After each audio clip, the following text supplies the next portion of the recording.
Come on, bro. Like I get it, but there's some things you don't have to say because you don't know the other player. You don't even know if this is their first tournament. You don't know if this is a well-seasoned veteran that's just messing with you. Go on. My question to you, Gabe, though, is he beat you 2-0, though, right? Yep. Is he wrong for talking this shit? But at the same time, yes or no, dog. It was a yes or no question. Is he wrong for talking his shit? Depends. Okay. It's 2024. Twitter still sucks. That hasn't really changed. Voted as my worst thing of 2023. But you know what? At the same time, it lets us have these kinds of discussions that went down. So I don't know if you've got a chance to check out the actual threads that were out there for it. But once you're in like the circle of following people in the FGC or in those circles, literally in those Twitter circles and such, and you're just keeping feeds out, you'll all kinds of stuff will just show up, including the most recent one that has kind of made its way around people, and it's just sparked a discussion. This was actually at the end of the year, so it was the last thing Twitter did shittily in 2023 before 2024 started, but we're still talking about it though. So we had the tweet that went out by I think it's like Uni, I think it's her name, not Uni, or it's Uni, because like her Twitter's like not Uni Bunny. All right, I'm gonna say Uni just for ease of mind. Talked about started with a post that hit like, we're such a welcoming community, we really want to grow together, and then FGC to a new player learning a game, you're fucking trash, never touch this game again, I am Spirit player, blah blah blah blah. Just went off as a tweet of like, oh, this is how we say we are, but this is how we really are. And then it went into that opened the floodgates. Opened the floodgates to discussions, to replies, to people getting roasted. But then it also leads to the discussion of just that, the thoughts about it, the actual conversations behind what she said, because what she said isn't like she said anything wrong. It's something that happened. She was just stating what had happened, but there is an underlying kind of discussion to be had there, right? Us as a community, it's been touted so much, right, that the fighting community is open to like everybody. Like it really is. Like I think more than any other community, I want to say we are just open to everyone. I honestly don't think. I think a part of it is so funny. It's because people just also don't care, right? It's the whole idea of like, round one start. It's like, I don't care who you are, what you are, whatever you identify. I don't care about none of that. Where you're from. When we hit round one start, we are opponents until someone's health is done, and then we're done. It happens to strangers. It happens to friends, right? We've played, and we could be like, good luck. As soon as start happens, it's like, I'm fucking you up, right? Like I just want to destroy you. I don't care. The point of what I'm gonna do right now is to beat your ass, right? The funniest, and then we can be friends afterwards. Yeah, I think one of the funniest takes was when my homie Pedro was totally into Smash. No, wait, that's into Smash Brothers, Smash Ultimate. He was playing. We would play in the game, but then it's like when your homie spiked you off the stage, and it's like Kermit the Frog rolling up the window and driving away, like something like that. Yeah. And it's definitely like it's every man for themselves, sort of like a Royal Rumble type thing. We're in Royal Rumble season. I had to. This guy hasn't lost a life yet. Get him. Yeah, exactly. Get him. Yeah, exactly. Yeah, right. Those situations. He still has 4 stocks. Everybody get at him. Yeah. Right. Once the game is on, and then you throw that guy out. It's the competitive side of things, right? The fighting game community is competitive. There are so many communities that are competitive, right? It's just a natural part of being in this community. So a lot of the discussion came up is like, are we really this toxic? Are we really open? What can we do about it? Just taking examples from what went down here. Granted, this is kind of a loaded situation because like the person that was talking shit about Emily, who actually, this was like a tweet about this other person, this other competitor, who made it to, I think she made it to bronze 3, so she's learning, and this guy just proceeds to fucking roast her. it's a loaded kind of tweet because the guy's been known to be toxic. The guy's known to be a piece of shit. And to be honest, that's nothing new. It doesn't matter what community you're in. This is nothing different to us. You could be in basketball, you could be in football. There is always going to be somebody that's going to talk shit, somebody that's just going to be about it, right? And that's fine. That's perfectly fine. To be clear, we're competitive and we're a community, but that doesn't, and we're open, but that means you might not be built for it still. Like you might not like fit that, which sucks. It doesn't mean you can't eventually, but you know, some people just have a misconception thinking we're welcoming, but that doesn't mean you don't have to have tough skin though at the same time. It's almost like the comedian conundrum, right? Like being a comedian is like a really tough job because the jokes you say and the people you could offend, like you have to be ready to take that back. If you're not ready to deal with the repercussions of that, that's a natural thing that comes with that kind of job or that, you know, that field, then you might not be built for it. And so yeah, the fighting game community is no different. Right. I mean, one of the things that Justin Wong, I remember saying really early on in my career is like, fighting games are unforgiving. They will beat you up. Now, granted, while you're playing someone, and if you feel as though that they are lower skill than you, use that to your advantage in the game.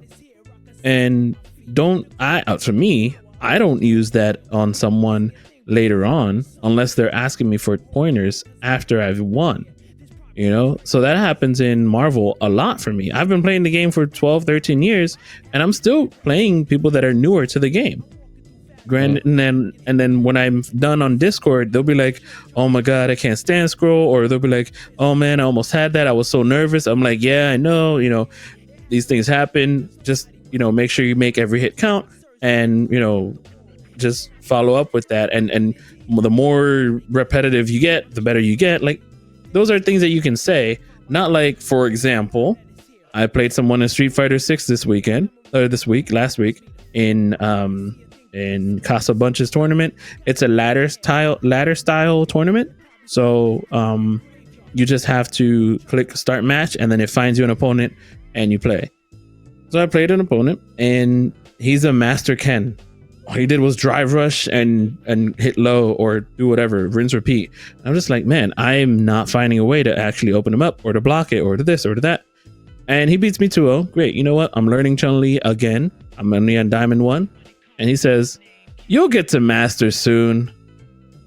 I'm like, GG's, but don't be that guy, bro. I'm a master Rashid. Like, if you want to run it back, we can one day, and I'll take your money. But like, come on, bro. Like, I get it, but there's some things you don't have to say because you don't know the other player. You don't even know if this is their first tournament. You don't know if this is a well-seasoned veteran that's just messing with you.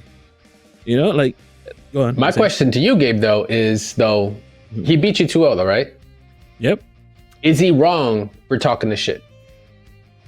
But at the same time, yes or no, shit? dog. It was a yes or no question. Is he wrong for talking his shit? Depends.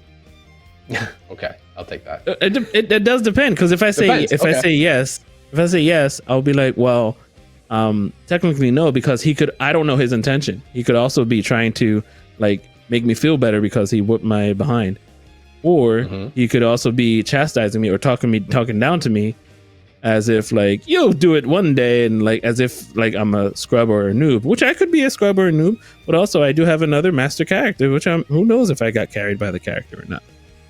So like, I did. Okay, great, thanks, appreciate that. So for those that are listening, you can't see that Dre was nodding. So your sheet's good. Your sheet's good. Thank you. But go on. So it's just like the whole discussion of it. I don't want to lose sight of it. But that's a good example of, right? You know, just like people sometimes, you know, you don't know the intention, because that also brings up a perspective. Like, what do people think is toxic? Right? Like, personally, I could never care.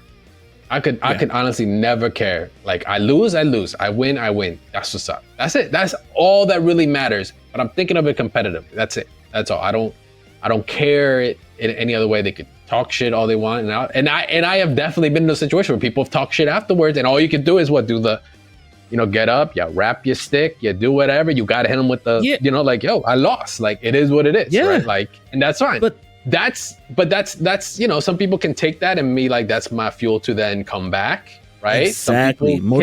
Some people motivation, right? Some people can also come back and like not feel good about it, but because maybe they didn't learn, right? Because they want every defeat you have, you should learn. If you don't learn from it, then you're kind of in a rut. That's when it then becomes like a part of like, I don't know if it's like mentorship or you just need more experience, but like, there's different ways of reacting to a loss.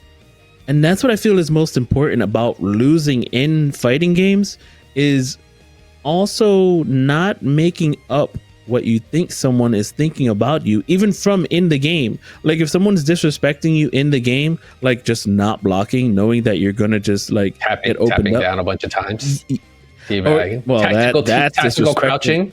That is disrespectful AF, but yeah, like that's taunting almost. But at the same time, but I mean, like if you're gonna base somebody's like treatment of you based on what has happened in game, I don't think you should take that personally, other than maybe a taunt, maybe an obvious taunt or two. But like, you know what I mean? So I don't know if the player had issues with somebody in the game and they called them out as a scrub, because they obviously have quotes in the, if you scroll up in the tweet, there's obviously quotes of, oh, these players are newbies, blah blah blah. But yeah, I think it's very like you can't just, because I've lost, I lose a lot, and I'm not going to say that, oh, this player has, unless they actually said something like that player did in the tournament, I'm not going to suspect that the player had done me wrong just because they played a certain way. I say GG's, or I'll ask them about it. But like, unless they like pop off on me and like say, yeah, scrub this and that and the other, like go back to your other game, go back to anime or something, like then man. those are in-game fighting words, you know what I'm saying? Yeah. So for me, that like everything that has come up from this rant, this, the Twitter threads, that come in, is like, there's a lot of discussion that came from it. Like I said, the perspective of what's being toxic, the idea of like, a hierarchy in when it comes to reporting people that are just being toxic to be toxic, not to just like, not in a I know it sounds weird to say like toxic in a constructive sense, but you can get feedback. You can still I could get popped off on, and I'll still ask, and I can guarantee there'll be people out there that like that have popped off or like have beaten me, and then they'll still tell me, what I did wrong, or like what can I do to improve. And it's like, you gotta look for it, but like at the same time, it's like we don't have a hierarchy for it. There's no like person we can point to and be like, do something about this piece of shit. Who's, once again, like I said, this is a loaded thread because the person's been banned in different events or communities or whatever.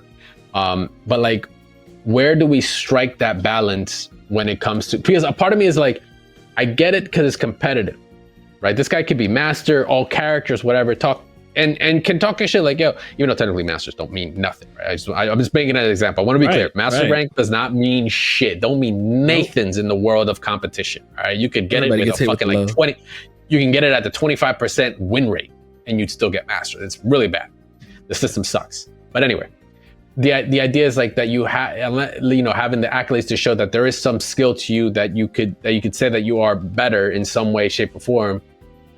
Like, doesn't really hold, like, how do you create a balance between being that competitive, because you're talking to yourself because maybe you're a competitive person, but then the toxicity that comes from it, no matter the intention, how it can come off to someone because their perspective of what they think being toxic is.